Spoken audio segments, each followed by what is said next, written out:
Bonjour les papillons. Aujourd'hui, on se pose simplement la question, pourquoi tu couds ou pourquoi tu as envie de te mettre à la couture? Donc, peu importe où tu en es dans ton parcours, que tu envisages de te mettre à la couture, que tu fasses déjà un petit peu quelques projets ou que tu sois déjà une couturière accomplie, je pense que c'est vraiment important de s'arrêter puis de se poser cette question-là parce que ça va venir tout changer. Ça va venir changer la sorte de machine à coudre que tu vas utiliser, les techniques que tu dois maîtriser. Donc, je pense que ça vaut vraiment la peine de se poser cette question-là. C'est comme quand on commence un parcours entrepreneurial ou qu'on fait du développement personnel, on nous demande toujours de trouver notre why, trouver notre pourquoi, parce que on y revient. Le fait d'y revenir toujours, ça nous ancre, puis ça fait qu'on y va, on avance toujours dans la bonne direction. Il y a vraiment beaucoup de raisons pour lesquelles se mettre à la couture. Moi, je t'en ai défini 5 ici, puis on va les regarder ensemble, mais on est d'accord qu'il y en a vraiment beaucoup plus que ça. La première raison pour laquelle tu pourrais te mettre à la couture ou que tu es déjà à la couture, je l'appelle la raison utilitaire. Toi, tu as une machine à coudre ou tu en as récupéré une, tu la sors une fois de temps en temps pour faire une réparation simple, pour coudre un costume d'Halloween ou te faire des lingettes démaquillantes. C'est vraiment parfait, ça te rend autonome. Tu n'as vraiment pas besoin d'avoir une machine très, très élaborée pour réaliser cet objectif-là, ni d'avoir des grandes compétences, des connaissances de base, là. Ça va te permettre de développer une belle autonomie au niveau du textile dans ta vie. La deuxième raison pour laquelle tu voudrais peut-être te mettre à la couture, c'est une des raisons pour lesquelles j'ai eu envie de faire cette vidéo parce que j'ai de plus en plus d'élèves qui veulent aller vers ça, c'est d'en faire ton métier. Là, encore une fois, on pourrait en parler vraiment très, très longtemps parce que des métiers reliés à la couture, il y en a vraiment beaucoup. Vraiment, vraiment beaucoup.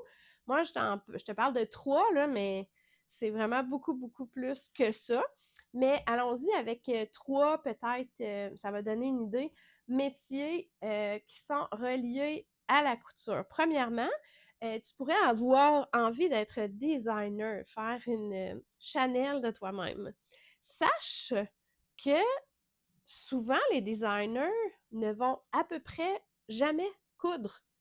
Euh, à moins d'être une designer qui crée en faisant des drapés, là, tu dois avoir beaucoup de connaissances et de compétences en couture, mais il y a beaucoup, beaucoup de designers qui vont imaginer la collection, la créer, souvent la dessiner, mais qui vont confier le patronage avec les chartes de grandeur et tout ce qui vient avec à un professionnel, un patroniste, et ensuite, c'est d'autres professionnels qui vont tailler et assembler la collection. C'est pas le designer qui va faire ça, lui est là pour faire l'idéation de la collection. Euh, Par exemple, moi, j'ai assemblé pendant un petit bout de temps une collection et la designer avait à peu près pas de connaissances en couture. Elle imaginait les modèles, ce qu'elle voulait, c'était beaucoup de cache-cœur, beaucoup. Et c'était un patroniste qui créait tous les patrons avec les chartes de grandeur et moi, je recevais les rouleaux de tissu et les patrons et c'est moi qui faisais l'assemblage de la collection. Donc, être designer, c'est une formation habituellement collégiale et je jasais, je me souviens, il y a un petit bout de temps, avec une professeure d'une formation collégiale ici en design de mode et elle me disait que c'est très, très varié. Il y a des élèves qui arrivent qui ont à peu près jamais cousu de leur vie et d'autres qui arrivent qui ont vraiment des super bonnes connaissances en couture, mais c'est pas nécessairement dans ce métier-là que tu vas être le plus dans les opérations. Ben, c'est sûr que c'est une petite marque artisanale, que c'est toi qui fais tout de A à Z. Ben là, à ce moment-là, tu vas être à la machine à coudre régulièrement, mais ça pourrait ne pas être le cas. Deuxième métier, ça, c'est un métier, c'est sûr, si tu fais ça, tu vas jamais manquer de travail. C'est il en manque vraiment beaucoup en ce moment. Donc, quand il y en a une qui lève la main, ben, elle a toujours vraiment beaucoup de travail. C'est l'idée d'offrir un service d'ajustement et de réparation. Je te dirais, j'ai offert ce service-là pendant quelques années, que c'est selon moi le métier qui demande le plus de connaissances et de compétences. C'est le métier qui demande d'être la couturière la plus aguerrie de tous les métiers reliés à la couture. Il faut juste tout savoir. C'est pas compliqué. Il faut connaître toutes les matières, il faut connaître tous les ajustements. C'est vraiment, vraiment impressionnant tout ce qu'il faut savoir faire. Et ce n'est pas nécessairement le métier duquel tu vas avoir le plus de reconnaissance. Malheureusement, je considère que c'est pas un métier, c'est ça pour lequel on a beaucoup de reconnaissance. Les gens sont portés à beaucoup négocier le prix. Les gens peuvent tellement facilement avoir des vêtements pour rien du tout aujourd'hui, pour pas cher, qui ont de la difficulté à imaginer qu'ils vont payer plus cher pour faire changer une fermeture éclair que ce que le vêtement leur a coûté. Puis il faut pas avoir peur de mettre les ciseaux dans les vêtements des gens. Moi, j'ai eu une mère de mariée là, qui est venue avec sa robe qu'elle avait prise en Italie pour refaire la poitrine. C'est stressant. C'est très, très stressant. Donc, c'est vraiment tout un métier. Les gens pensent là, qu'ils mettent une affiche, qu'ils vont faire ça à la maison, que ça va être facile, facile. Il y a beaucoup d'enjeux reliés à ce métier-là, sache-le. Sinon, ben, il y a aussi la possibilité d'être artisane, donc d'offrir tes créations artisanales. Et là, ça peut être n'importe quoi, là. Ça peut être des peluches, ça peut être des vêtements, ça peut être des accessoires. Encore là, on parle pas juste de faire de la couture, là. Il faut développer plein de skills, excusez l'expression anglaise, d'entrepreneuriat, le marketing, la mise en marché, les finances, tout ça. Donc, il faut être conscient de ça, soit le maîtriser puis le faire soi-même ou devoir le déléguer. Peut-être que tu vas devoir faire des marchés d'artisans. C'est tout un univers. Moi, je le vis avec ma marque de sacs surcyclés 8 phases.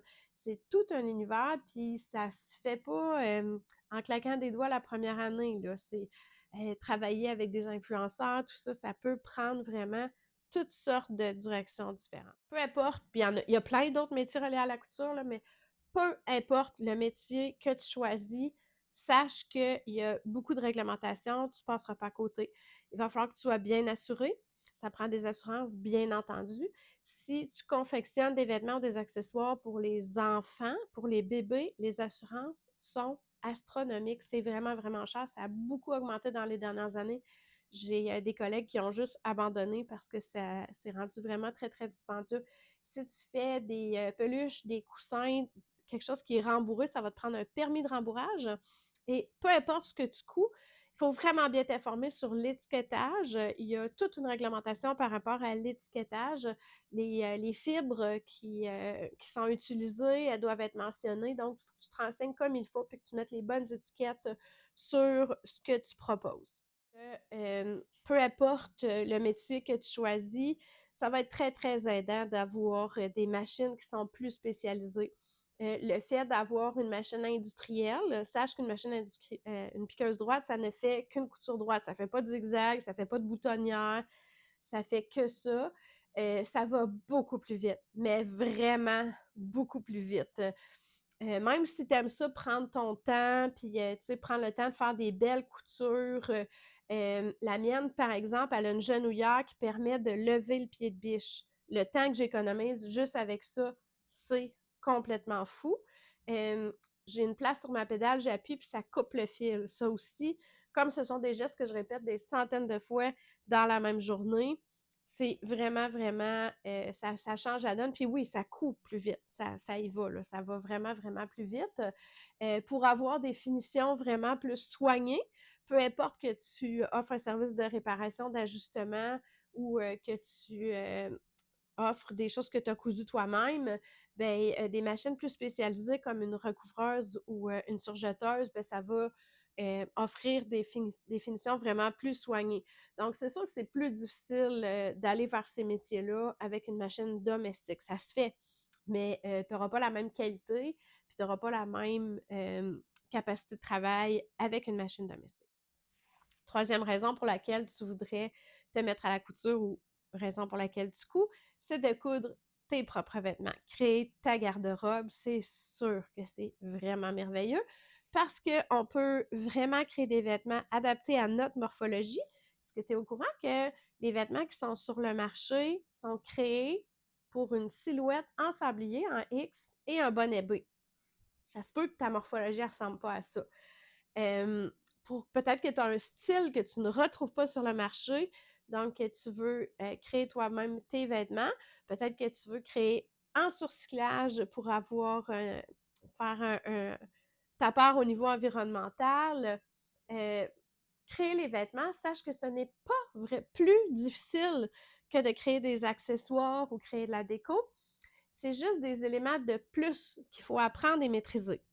La première chose que tu vas devoir complètement maîtriser, que tu n'as pas besoin de maîtriser si tu couds un étui à crayon, c'est les mesures du corps. Savoir bien les prendre, bien maîtriser ça. Et ensuite, reporter ces mesures-là comme il faut sur un patron de couture et ajuster ton patron de couture. On ne prend pas un patron commercial, puis on le fait tel quel. C'est important de l'ajuster en fonction de ta morphologie. Donc, il faut savoir comment bien faire ça. Ensuite, vous coudre une fermeture éclair sur un étui ou sur un pantalon, ben c'est la même notion. Il faut savoir utiliser notre pied à fermeture éclair. Mais quand on a bien maîtrisé... Donc, je ne commencerai pas par le vêtement. Je commencerai par maîtriser ma base en couture. Faire des marges de couture égales, tout le temps. Ça, tant que tu ne réussis pas ça, passe pas à d'autres choses, là. Commence par bien réussir ça, sans bébelle aimanté, sans rien du tout. Tu es capable de faire des marges de couture toujours égales. Ensuite, tu commences à faire des arrondis. Donc, tu commences à coudre une fermeture éclair. On ne commence pas avec une braguette ou une fermeture éclair invisible. On commence par coudre des fermetures éclairs sur des sacs. Et ensuite, une fois qu'on maîtrise bien ça, avec une fermeture éclair sur un projet qui est doublé, bien là, on peut aller vers une fermeture éclair invisible à l'arrière d'une robe ou sur le côté d'un beau pantalon ou une braguette, mais on ne commence pas par ça.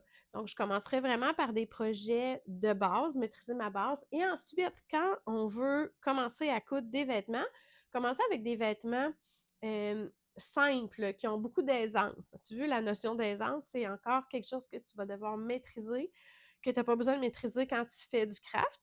Donc, des vêtements simples comme une jupe sur élastique, une belle jupe bohémienne volantée, c'est super tendance.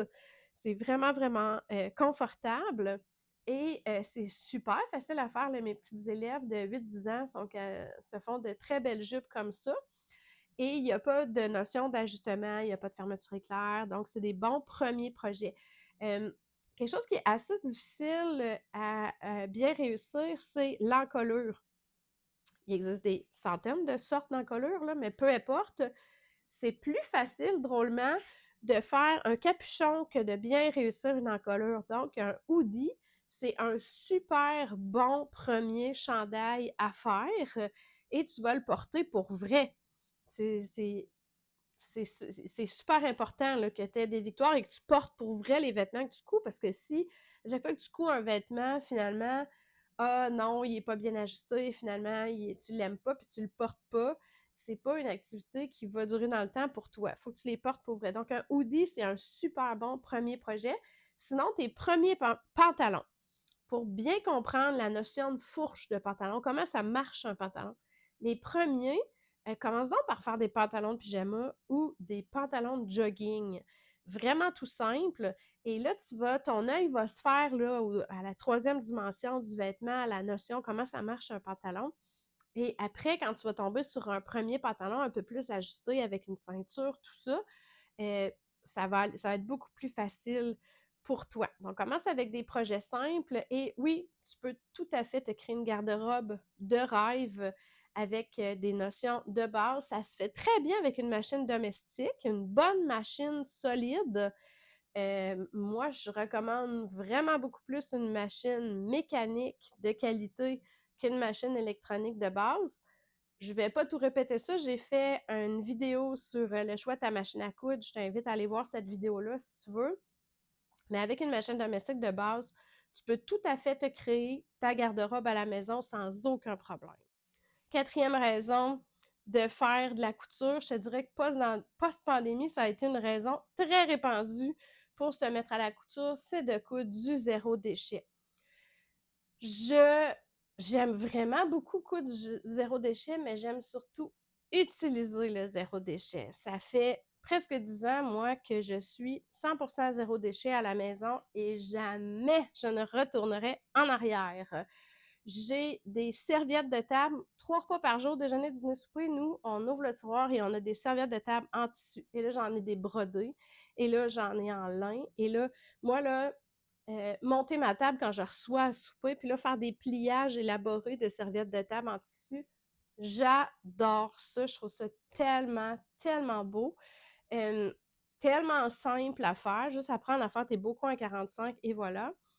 Donc, les serviettes de table, c'est extraordinaire. Ensuite, mes mouchoirs, moi, je me mouche pas avec des mouchoirs en papier que je viens toute le nez rouge. Là. Je me mouche dans la flanelle et c'est d'une simplicité d'entretien. Une fois que tu le sais, c'est vraiment extraordinaire. Mes couvre-bols, ouvrais mon frigo et que là, que ma salade ou que ma lasagne, elle est recouverte avec des hérissons roses ou les tissus sont tellement beaux là, pour faire ce genre de projet-là.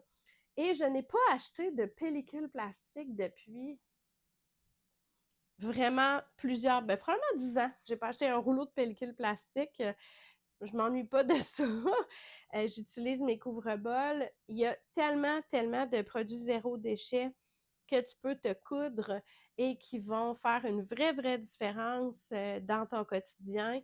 C'est une machine de base, une machine domestique de base, des connaissances de base de couture. Ce sont de très beaux projets qui ne demandent pas beaucoup de compétences et qui vont faire une grosse différence.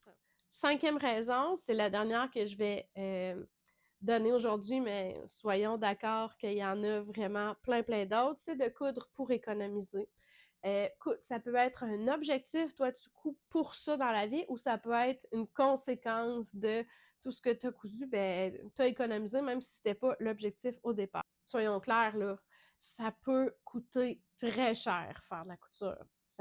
C'est rendu vraiment dispendieux de se mettre à la couture, tellement que ça n'est pas cohérent. Les patrons, c'est comme 5 fois plus cher que c'était quand moi j'ai commencé. C'est sûr que ça fait longtemps. Le tissu, c'est plus quelque chose d'abordable, le tissu. Là. Moi, j'ai connu acheter du tissu à 1$ le mètre. Et là, du beau tissu, c'est sûr qu'il y a souvent des rabais, des ventes, là, mais c'est pas rare que ce soit 30$ le mètre. Donc là, tu as acheté un patron à 15-20$, 2 mètres de tissu à 30$, passer 6 heures à te faire un chemisier, alors que tu peux avoir un chemisier sur un chaîne ou t'es mieux pour 8$, ça ne fait pas de sens. Donc, ça se peut que ça ne fasse pas de sens. Une machine à coudre, si tu ne connais pas trop ça, tu vas dans un magasin, ils vont te proposer la petite dernière électronique qui fait plein d'affaires tripantes. Elles sont vraiment, vraiment dispendieuses. Ça se peut que toi, c'est de ça que tu as envie. Avoir une belle machine neuve, fonctionnelle, qui fait plein d'affaires tripantes. Avoir le plaisir d'aller t'acheter du tissu, du beau tissu, parce que quand on aime ça, là, aller dans un magasin de tissu, c'est comme un enfant dans un magasin de bonbons. C'est tellement le fun de choisir du beau tissu. C'est un loisir. Puis parce que toi, ça te fait du bien. C'est ton loisir, c'est ton moment pour toi. Puis c'est pas un enjeu ce que ça coûte. Parfait. C'est une autre activité te coûterait au moins aussi cher. Là. Si tu allais jouer au golf ou ça te coûterait au moins aussi cher. Donc, il n'y en a pas de problème. Donc, soyons clairs que ça peut coûter très cher. Mais ça peut au contraire te faire économiser des centaines et des centaines de dollars par année. Si tu te choisis une bonne machine solide, une bonne vieille machine solide, usagée, que tu la fais tout bien entretenir et ajuster, que tu fais du surcyclage. On peut créer des merveilles en surcyclage, là. C'est sans fin, là, à quel point c'est tendance. C'est de plus en plus tendance, le surcyclage. Et ça peut te faire économiser des milliers de dollars si t'es quelqu'un qui magasine beaucoup, là. Tu peux te mettre à faire ta déco. J'ai fait des housses de couette spectaculaires, des coussins, des rideaux. Quand il y a une fête, faire la déco pour Pâques, faire J'ai une de mes élèves, là, Chania, elle a fait tous des petits sacs en lapin pour ses enfants, puis elle a fait au poisson d'avril, elle avait fait des toutous poissons, ça avait fait fureur à l'école. Bref, c'est fou, là, c'est sans fin tout ce que tu peux créer qui va te faire économiser vraiment beaucoup d'argent, donnant une deuxième vie à des tissus qui autrement auraient été à la poubelle. Moi, ça, c'est ma passion, là, et ça fait beaucoup de sens dans un monde où on dit qu'il y a assez de vêtements sur la Terre présentement pour les 6 prochaines générations. Donc, je trouve ça indécent d'en acheter encore des neufs, d'en produire encore, alors que ça fait pas de sens. Là. Il y en a déjà plus qu'on sera jamais capable de porter, même si on se change 3 fois par jour toute la gang. Donc, tu peux vraiment te mettre à la couture, coudre tous les cadeaux des gens autour de toi pour économiser et ça va fonctionner. Là. C'est fou tout ce que tu peux coudre pour économiser des sous. Peu importe la raison pour laquelle tu envisages de te mettre à la couture ou pour laquelle tu couds actuellement, comme j'ai à peu près tout fait dans le monde de la couture, je pense que je suis vraiment la bonne personne pour t'accompagner, pour te former, te donner un bon coup de main. Donc, la formation Effet papillon transformation, elle est beaucoup axée sur le surcyclage, mais toutes ces techniques-là là, d'ajustement de patron, tout ça, c'est déjà tout dans la formation. Tu n'auras pas besoin de 22 tutoriels ou 3-4 formations différentes. Il y a 88 leçons et ça couvre vraiment tout. Et même quand tu as des questions en dehors de la formation, ben, j'y réponds tout le temps. Donc, si tu as envie d'aller un petit peu plus loin, tu as déjà un de ces objectifs-là, tu veux l'atteindre à ton goût ou tu veux aller vers un nouvel objectif, je t'invite à aller voir, je te mets ça dans la description, la formation. Ben, je pense que ça pourrait être un outil bien génial pour une de ces 5 raisons-là, de se mettre à la couture et ça me ferait bien plaisir de coudre avec toi. On se revoit bientôt dans une nouvelle vidéo. À bientôt!